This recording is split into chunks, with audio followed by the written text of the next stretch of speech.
Hey Vermont history students, down to 8 of you. We had 2 withdrawals for what it's worth. This is the video for Unit 5, and it covers the area of my particular specialty, which is the Gilded Age. And the Gilded Age and the Progressive Era interest me most. And so I'm very excited about it, and I'll try to keep the video short. As far as things go, you're required to write an assessment paper by the end of this week. I received 1 so far from Evan, and I will grade that quickly. I'll try to get right to that, hopefully today or tomorrow, and I will send him Evan comments by email. We got good town meeting responses from Lindsay and Jennifer. Thank you for those. Those were great. I hope others of you will read those and also post your opinions. And the discussion board, we got some comments about the question last time. Please do go in and respond to those also if you haven't yet. And the course rolls right along. By the end of this week, we'll be halfway done. So things happen quickly, and I hope that you are enjoying yourself and going to be attentive about it. If you have any questions about anything, email me. Pam had some problems opening the town meeting documents this last week. I understand. I'm sorry that happened, and hopefully when I emailed them to her, she got those sorted out. So anyway, this is Unit 5. The Gilded Age, which runs from the Civil War, the end of the Civil War, up to about 1900, 1910 or so. And it is an era that is at the center of the creation of contemporary Vermont's identity, and revolved at the time around the question of whether, how Vermont was doing, and particularly rural parts of the state. The question was the state in decline, as many downhillers saw it, or was the state stable, as uphillers saw it? The single most important fact about Vermont history is that between about the 1830s and the 1970s, really, big towns got bigger, small towns got smaller, and the state's population stayed about the same, 300-some thousand people. And as small towns got smaller, this was seen by people outside those communities, and some inside them, as being a horrible crisis, that rural Vermont was in crisis. When Vermont was still being settled in its early era, Vermont was seen by a lot of people as a great place for entrepreneurs. It had a lot of waterfalls. It was a place for aggressive, ambitious people to go and make their fortunes. And then for a variety of reasons, the railroads coming through, the western agriculture, for a variety of reasons, small towns then began to get smaller. It started in the southern part of the state by the 18-teens, 1820s, 30s, and became widespread, certainly by the Gilded Age, the era we're talking about.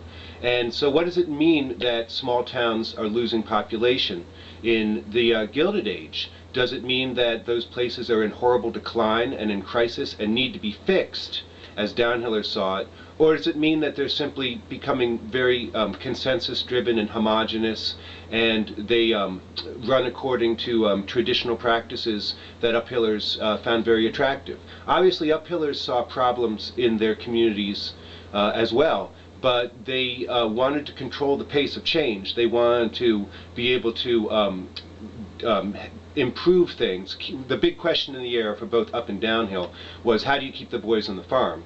And the solution for uphillers was not, as downhillers said, to radically reform and fix and improve those communities, but rather to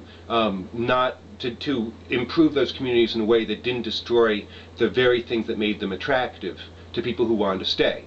So in order to illustrate the question of decline or stable, I want to talk about my book this semester, and I'm working on it, and I'm trying to trace the history of 20th century Vermont through the lives of some relatively humble people. And the people that I've chosen are people who came over in 1890. There was 65 of them as part of this crazy, ridiculous program that the state launched in order to fix rural Vermont by importing large numbers of Swedes, because Swedes are Protestants and they're tall and they have straight teeth and blonde hair. They're better than French Canadians and Irish. It was very much driven by anti-Catholicism. The downhillers didn't want French Canadians becoming the majority in rural Vermont, which they feared. So they figured Swedes will be the answer. But then people quickly decided it was a stupid program and they discontinued it, and everyone agreed never to talk about it. But the Swedes are still there. And they intermarried with local families. And so what you'll see on the unit outline, I begin by talking about these families in Dorset. And I don't want it to be confusing, but these are the families that intermarried with the Swedes. It's the setting into which the Swedes entered. The Swedes came to a town called Landgrove, which is right down there near Dorset, Peru, Mount Tabor, Weston, Londonderry, all in there, little small towns. And this is their setting, which is what the basic message of the story of the Tift families and the families they intermarried, the Crandalls and the Beebs and the Reeds, is that it's incredible how much people intermarried. Rufus Tift had 7 children. 3 of his daughters married 3 Reed brothers.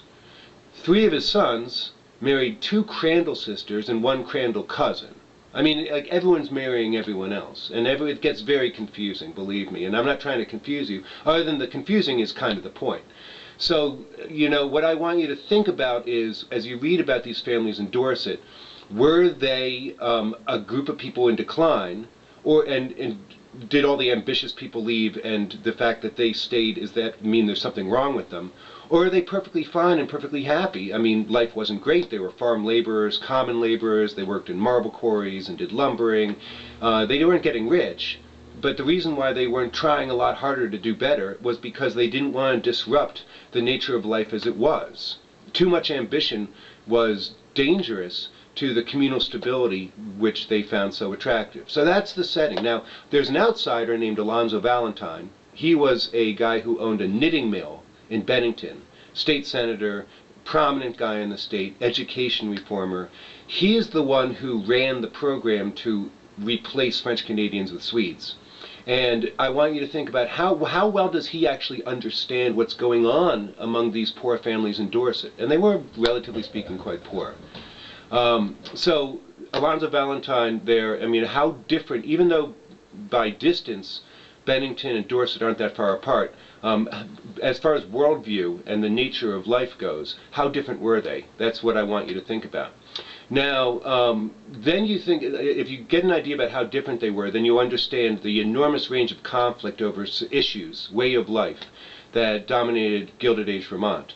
And downhillers tried to reform a host of uphill things: schools, healthcare, welfare. There's issue after issue after issue that downhillers tried to insert themselves in uphill communities and change them, and uphillers tended to fight them. Since you're UVM students, I thought that the one I would use this semester to illustrate it is the conflict over the agricultural college. The state agricultural college was created in 1865 and attached to UVM, unlike most other states where the new ag colleges were created as separate institutions. And then the university proceeded to take the money for the ag college and gobble it up and use it for a host of other things. And the ag college was a joke. It didn't exist. And this made uphillers very mad, and their leader on this issue was a guy named Zouar Jameson. And he tried to walk the line between being uphill and downhill, like Justin Morrill. But what happened was that he eventually, as the head of the state Grange, came out, and he was very active on the State Board of Agriculture. And as in his position as the head of the State Board of Agriculture, he advocated separating the State Agricultural College from UVM.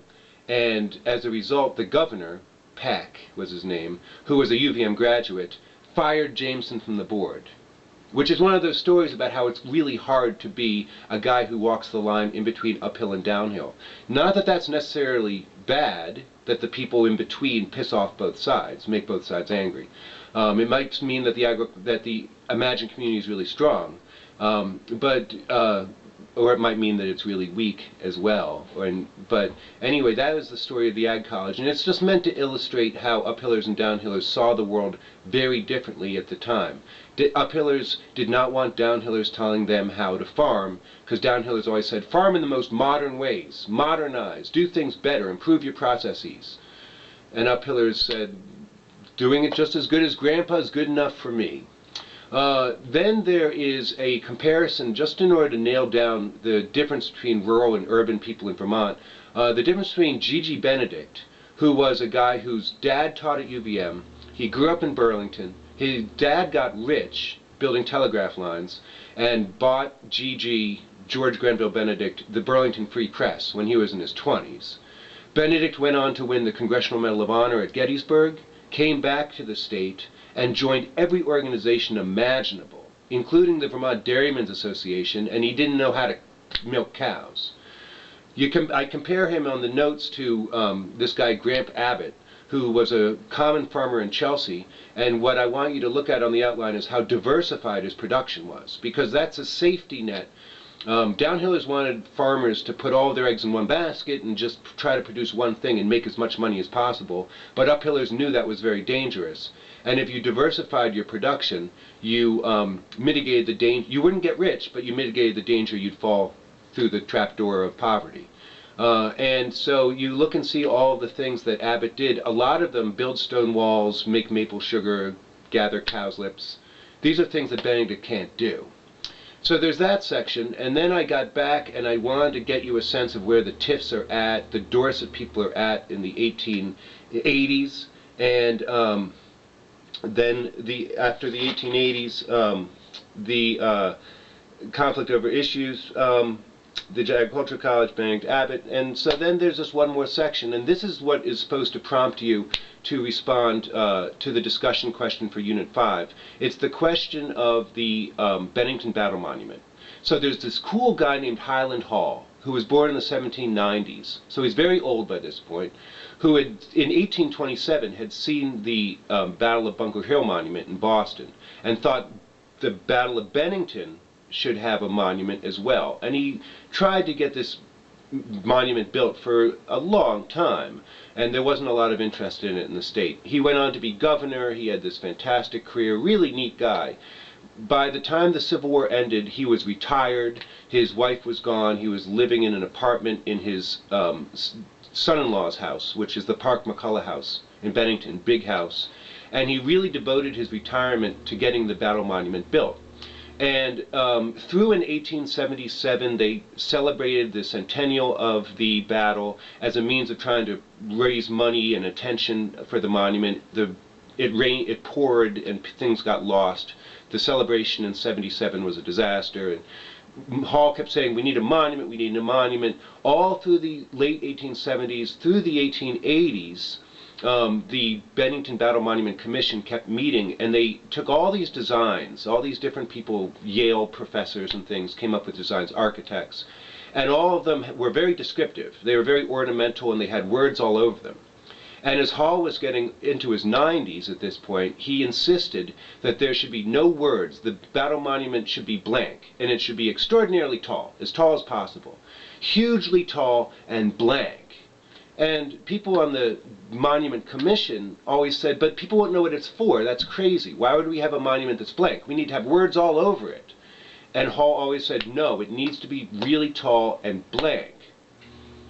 And finally, the Highland Hall died, and the people on the commission felt so bad about it that they just built the monument he wanted. And it's very tall and it's blank, and you can see the images of it there online.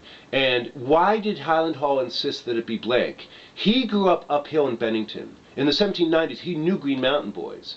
He grew up in the uphill part, and he moved downhill. He was a lawyer, but he always wanted to walk the line uphill and downhill and understand uphillers. And when it came down to it, he thought it was so important that the monument be blank because why? Is it because he didn't want it to tell a downhill story? Is it he didn't want it to mean one thing? Is it just because he wanted everyone who looked at it to be able to tell a story about it that was their story as opposed to someone else telling them a story? What does it mean that the Bennington Battle Monument had to be left blank?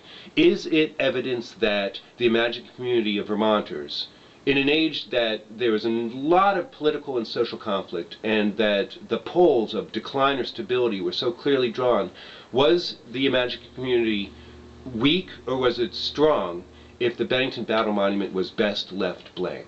And that's the question for you, and that's that.